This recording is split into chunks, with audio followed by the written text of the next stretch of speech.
O Livro dos Espíritos. Princípios da doutrina espírita. Sobre a imortalidade da alma, a dos espíritos e suas relações com os homens, as leis morais, a vida presente, a vida futura e o porvir da humanidade, segundo os ensinos dados por espíritos superiores com o concurso de diversos médiuns, recebidos e coordenados por Allan Kardec. Introdução ao estudo da doutrina espírita. 9. O movimento dos objetos é um fato incontestável. A questão está em saber se, nesse movimento, há ou não uma manifestação inteligente, em caso de afirmativa, qual a origem dessa manifestação. Não falamos do movimento inteligente de certos objetos, nem das comunicações verbais, nem das que o médium escreve diretamente. Este gênero de manifestações, evidente para os que viram e aprofundaram o assunto, não se mostra, à primeira vista, bastante independente da vontade, para afirmar a convicção de um observador novato. Não trataremos, portanto, senão da escrita obtida com auxílio de um objeto qualquer munido de um lápis, como cesta, prancheta, etc.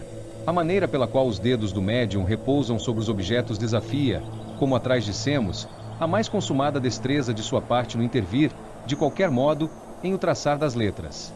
Mas admitamos que alguém, dotado de maravilhosa habilidade, seja isso possível e que esse alguém consiga iludir o olhar do observador. Como explicar a natureza das respostas, quando se apresentam fora do quadro das ideias e conhecimentos do médium? E note-se que não se trata de respostas monossilábicas, porém, muitas vezes, de numerosas páginas escritas com admirável rapidez, quer espontaneamente, quer sobre determinado assunto. De sob os dedos do médium menos versado em literatura, surgem de quando em quando poesias de impecável sublimidade e pureza, que os melhores poetas humanos não se dedignariam de subscrever. O que ainda torna mais estranhos esses fatos é que ocorrem por toda parte e que os médiuns se multiplicam ao infinito. São eles reais ou não?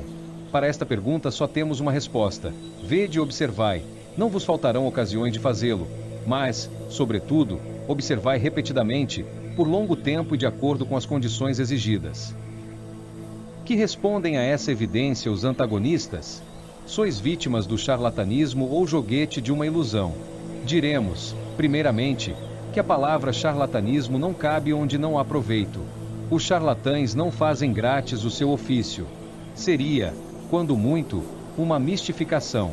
Mas, por que singular coincidência esses mistificadores se achariam acodes, de um extremo a outro do mundo, para proceder do mesmo modo, produzir os mesmos efeitos e dar, sobre os mesmos assuntos em línguas diversas, respostas idênticas, se não quanto à forma, pelo menos quanto ao sentido? Como compreender-se que pessoas austeras, honradas, instruídas se prestassem a tais manejos? E com que fim? Como achar em crianças a paciência e a habilidade necessárias a tais resultados? Porque, se os médiuns não são instrumentos passivos, indispensáveis se lhes fazem habilidade e conhecimentos incompatíveis com a idade infantil e com certas posições sociais. Dizem então que, se não há fraude, pode haver ilusão de ambos os lados. Em boa lógica, a qualidade das testemunhas é de alguma importância. Ora, é aqui o caso de perguntarmos se a doutrina espírita, que já conta milhões de adeptos, só os recruta entre os ignorantes? Os fenômenos em que ela se baseia são tão extraordinários que concebemos a existência da dúvida. O que, porém, não podemos admitir é a pretensão de alguns incrédulos a de terem o monopólio do bom senso, e que, sem guardarem as conveniências e respeitarem o valor moral de seus adversários, taxem, com desplante, de ineptos os que lhes não seguem o parecer.